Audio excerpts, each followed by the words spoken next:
Source address translation में है, जिसमें हम दूसरा ऑप्शन पढ़ रहे हैं डायनामिक आईपी, जिसको डीआईपी कहते हैं, डायनामिक आईपी। और आईपी हमें पता है इंटरनेट प्रोटोकॉल। अब डायनामिक आईपी क्या है? ये 1-to-1 ट्रांसलेशन है। What does it mean 1-to-1 translation? Means जितने आपके पब्लिक आईपीज होंगे इतने लोग ऑन द सेम टाइम जा सकते हैं। अगर आपका पब्लिक रेंज बड़ा हो तो ज्यादा उतने लोग जा पाएंगे। इस वजह से मैं कह रहा था कि प्रीवियस अगर क्लियर है तो ये क्विकली क्लियर होगा। इट मीन जितने भी आपके इंटरनल घर में लोग हैं उतनी आपको गाड़ी चाहिए, ताकि हर एक गाड़ी में बैठ के चला सके और बाहर जा सके। जो कि यूके और सऊदी अरब में इस तरह होता है। एक घर में 4 भाई है, चारों के चार अपनी गाड़ियां रखते हैं, उनके नाम पे होते हैं, वो चाबी घुमा के सुबह जाते हैं। लेकिन हमारे कंट्रीज में हम एक गाड़ी को सब यूटिलाइज करते हैं। तो पहला ऑप्शन पाकिस्तान इंडिया था और ये सऊदी अरब और यूके है। अब जितने हमारे इंटरनल पीसीज होंगे इतने हमें पब्लिक आईपीस चाहिए। तो आप कहोगे कि जितने पब्लिक आई तो डायरेक्ट पब्लिक आईपीस असाइन कर लो ना, बात आपकी सही है, लेकिन सिक्योरिटी नहीं होगी। आपको हर कोई हेड कर सकते हैं, जबकि इस केस में फायरवॉल को लोग हेड करेंगे। That's it. ये मेजर डिफरेंस है पहले ऑप्शन में और दूसरे ऑप्शन में। लैब में जाके शो करा देता हूं। ये लैब हमने ऑलरेडी कॉन्फ़िगर किया था फर्स्ट लैब के लिए, जिसमें सारे पीसीज एक आईपी को यूटिलाइज करके जा रहे थे और कोई इशू नहीं था। अब आते हैं, तो मैं दोबारा यहाँ पे जा रहा हूँ और डायनामिक आईपी पोर्ट पे जाके इस दफ़ा सिर्फ डायनामिक आईपी है हमारा। ओरिजिनल वही है, इनसाइड टू आउटसाइड, और किसी भी सर्विसेज के लिए ये हमारा इंटरनल रेंज है। लेकिन ट्रांसलेटेड में हम दूसरा ऑप्शन करें डायनामिक आईपी, और यहां मैंने लिख दिया 192.168.114.200, एक आईपी सिर्फ लिख दी। याद रखना यहां पोर्ट नहीं है इनके साथ, सिर्फ डायनामिक आईपी है। और ओके कर दिया और अप्लाई कर दिया। आपके ख्याल में वो प्रीवियस केस में और इस केस में क्या डिफरेंस होगा? एक बंदा एट टाइम जा सकता है, सेशन क्रिएट कर सकता है। जब गाड़ी वापस आएगी तो दूसरा बंदा तब जाके बाहर जा सकता है। अगर आपका भाई गाड़ी ले गया है तो आपको वेट करना होगा तब तक, जब वो वापस ना आए तो आप गाड़ी नहीं ले जा सकते। ये है डायनामिक आईपी, मीन्स ये पूल अप आईपीज है। इस वजह से इसको 1-to-1 ट्रांसलेशन कहते हैं, क्योंकि एक बंदे के लिए एक दफ़ा ट्रांसलेशन ये करे तो वो गाड़ी ले गया तब तक दूसरा बंदा यूटिलाइज नहीं कर सकता जब तक वो वापस ना आए। तो चेक कर लेते हैं। PC1 से मैंने कम्युनिकेशन स्टार्ट कर दिया, गूगल पे जा रहा है, कोई इशू नहीं है। PC2 से ट्विटर पे जा रहा हूँ, नहीं जा पाएगा। इंटरनल से मैं पिंग कर लेता हूँ yahoo.com को, रिपीट करके, ये नहीं होगा। यहां पे आके मैंने चेक कर दिया शो सेशन ऑल, बल्कि इसको क्लियर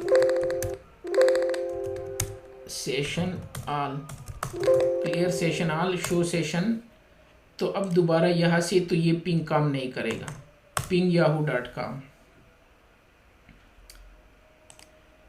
यहां से याहू ये तो करेगा, ये PC1 का करेगा, लेकिन ये नहीं करेगा। या यहां से अगर मैं पिंग कर दूं a.a.8 को तो ये, अच्छा ये स्टार्ट हो गया तो ये दूसरा काम फिर नहीं करेगा। अब अगर मैं यहां से पिंग 888 कर दूं तो ये इस वाला काम नहीं करेगा। ये देख, क्योंकि एक ने उस आईपी को यूटिलाइज किया है। किस तरह जाके यहाँ चेक कर लेते हैं, शो सेशन ऑल। ये देखिए कह रहे हैं कि 1.2, ये जो पिंग कर रहा है ये 1.2 है PC2। ये कह रहा है कि ये पिंग के लिए जा रहा है, ठीक है, और 1.2, और इसको हमने ये 200 असाइन कर दी। अब दूसरा बंदा नहीं जा पाएगा। इंटरनल से मैं पिंग कर रहा हूँ, ये देख नहीं हो रहा है क्योंकि वो ऑलरेडी इसने यूटिलाइज किया है। PC1 से अगर मैं पिंग कर दूं ये भी पिंग ना काम नहीं करेगा 8.8.8 को, ये देख। हाँ, इनमें से ये रोक दो।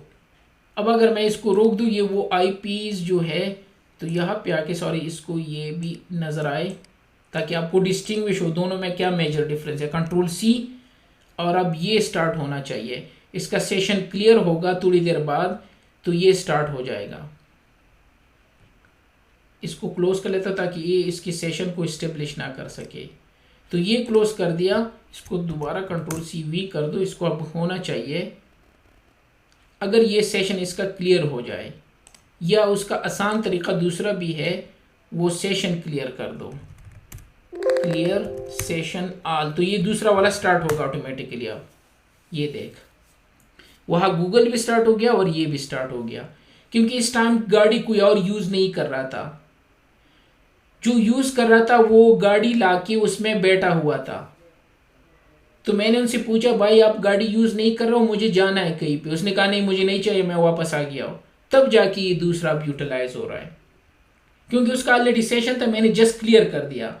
अब ये नहीं जा पाएगा। जब आप गाड़ी में बैठ गए तो अब ये कहने नहीं मुझे एक और काम है, ये करेगा नहीं भाई अब मैं बैठ गया हूँ और मुझे अपॉइंटमेंट है, नहीं कर रहा है अब ये।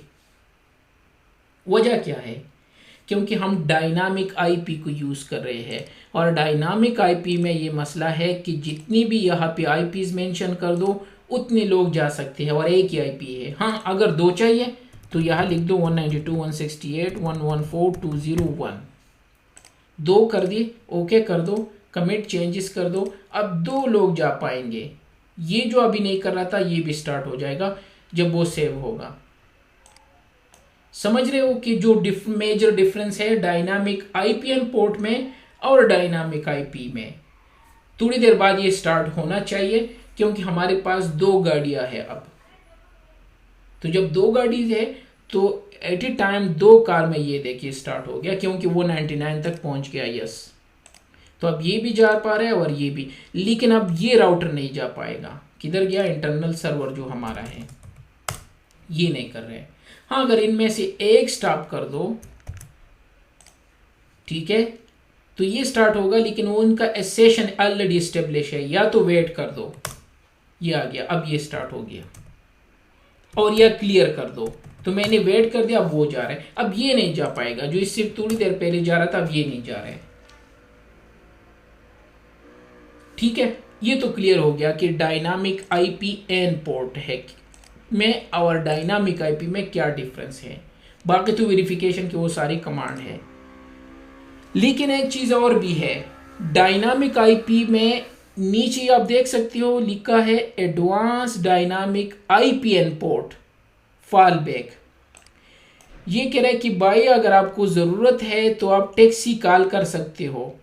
अगर 4 लोगों को एट ए टाइम जाना है और आपके पास 2 गाड़ी है और आपके दोनों भाई ले गए हैं, तो मैं आपकी हेल्प कर सकता हूँ। डायनामिक आईपीएन पोर्ट यूज़ करो। क्लिक करके यहाँ से चूज़ कर दो इंटरफेस एड्रेस ईथरनेट 1, और ये तो हमने कुछ किया है, कोई जाना पहचाना है। यस, जो हमने यह किया था, ये उसकी हेल्प कर रहा है कि अगर डायनामिक आईपी यूज़ कर रहे हो तो उसके साथ dynamic IPN port as a backup use कर सकते हो। और ओके करके मसला सॉल्व हो गया।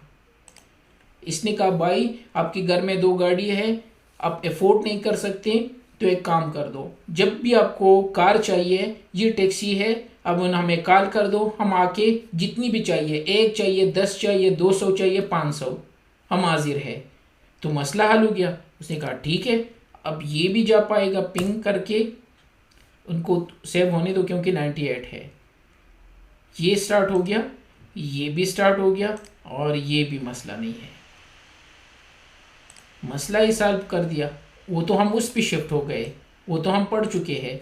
अगर हम यहाँ पे आए तो सॉरी शो सेशन ऑल करके, तो सबसे पहले वो अपनी आई गाड़ी को यूज़ करेंगे जो कि 200 है, 201, और उसके बाद जो है यहाँ पे ये यूटिलाइज करेंगे 100 को। किधर है? तो ये सेशन क्लोज करके दोबारा या यहाँ से यहाँ पे जाते हैं गूगल पे, यहाँ से ट्विटर पे जाते हैं। क्यों इसको क्लोज करें, और यहाँ से दोबारा याहू को पिंग कर लेते हैं। अब याहू भी पिंग होगा और यहाँ पे आके दोबारा इसको चेक कर लेते हैं, शो सेशन ऑन। तो स्टिल हम सोर्स नेट में है जिसमें हम दूसरा ऑप्शन पढ़ रहे हैं। तो ये इसको 200 और ये 201 और 201 किधर है, ये है 100। जब शॉर्टेज है तो ये 100 को यूटिलाइज करेंगे और 100 में तो कोई मसला नहीं है, वो तो जितनी चाहे वो कर सकते हैं, वो तो हम पढ़ चुके। तो ये सबसे पहले अपनी गाड़ी को यूज़ करेंगे, जब गाड़ी नहीं है तो टैक्सी को कॉल करके ये टैक्सी को यूटिलाइज कर रहे हैं और मसला इसने सॉल्व कर दिया। तो ये था हमारा दूसरा कि डायनामिक आईपीस क्या है। तो ये 1-to-1 ट्रांसलेशन था, जितने हमारे इंटरनल पीसीज है उतने एक्सटर्नल चाहिए। ये फर्स्ट कम फर्स्ट बेसिस पे मैप कर लेते हैं और जिसको फर्स्ट असाइन हो गई वो उस पे जाके जब तक वो फ्री ना करे तो दूसरा इनको यूज़ नहीं कर सकते। तो ये पूल अप आईपीस होते हैं या एक आईपीस भी हो सकते हैं। हमने एक भी चेक कर दिया और 2 भी यूज़ कर दिए, ठीक है। तो लेकिन इसके लिए सोल्यूशन हमने क्या लास्ट में था, advance dynamic port file back. तो हमने as a file back as a backup हमने पहले ऑप्शन को साथ इसके साथ मर्ज कर दिया, ये जो था जो कि बेहतरीन सोल्यूशन था। तो इसने हेल्प करके और इसी तरह जो हमारा इशू था सेशन क्रिएशन का वो उसने सॉल्व कर दिया। तो ये था दूसरा मेथड सोर्स एड्रेस ट्रांसलेशन में।